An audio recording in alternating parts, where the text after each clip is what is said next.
The second way that Jesus upends us is in our understanding of relationships.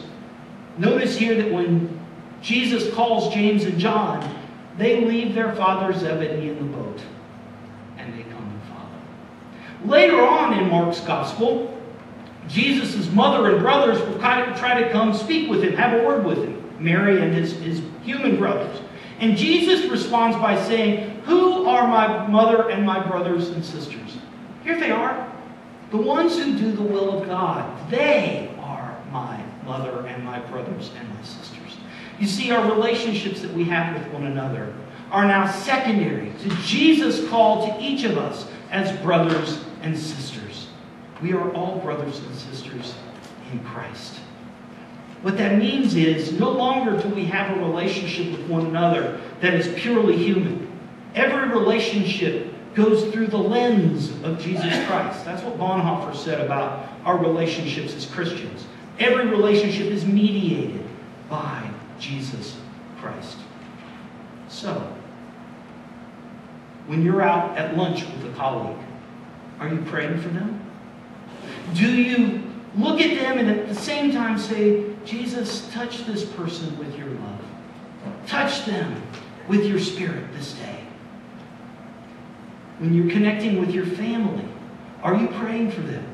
Our families are often the places where we need God's love more than anywhere else. It's the place where we experience God's love most directly in this earth, but it's also the place where we can experience the most pain and the most alienation from God. So are you praying for them in their work?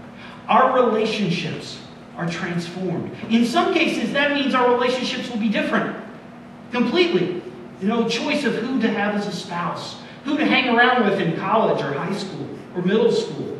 That can depend on our relationship with Christ. But oftentimes it doesn't change who we relate to, it changes how we relate to them. So that's the second way that Jesus' call upends us. But third, and probably most deeply, Jesus upends our sense of will. No longer is our will supreme. God's will is supreme.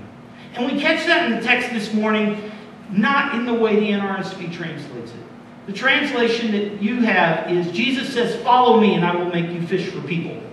What it actually says is, "Come after me. Come behind me." That word "behind" is critical in Mark's Gospel. They are called not to walk in front of Jesus, not to get in his way, but to walk behind him. Rob Bell tells the story of pastors in that time, not pastors, rabbis in the time of Jesus, when they would call people or when they would have disciples, the disciples would walk behind them. And the image that got passed around in that day was, "May you be covered in the dust of your rabbi." Because you're walking behind him along those dusty roads, that dust kicks up onto you. So the thing you wanted to say to someone is, "May you be covered in the dust of your rabbi. May you be behind your rabbi." And that's the call that each of us has. Later in Mark's Gospel, Peter messes this one up big time. After he calls Peter calls Jesus the Messiah. After that, Jesus says that he must go to Jerusalem and be killed, must be crucified, and 3 days later rise from the dead.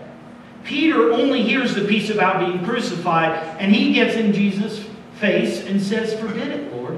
Now he uses very gentle terms, but he basically says, "Lord, this can't happen to you."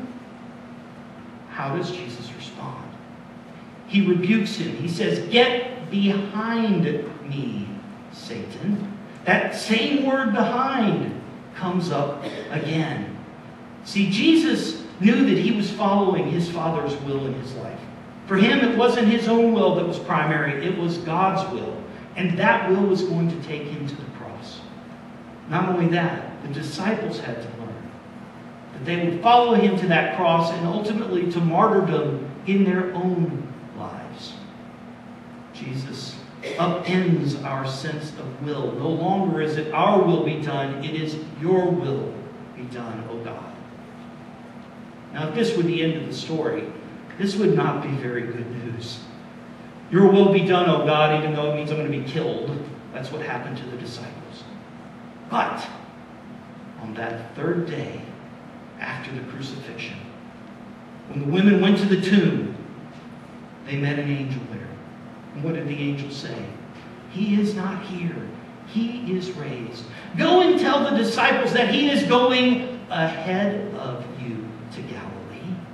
Once again, Jesus is leading, and we are called to follow, this time into newness of life. Thanks be to God.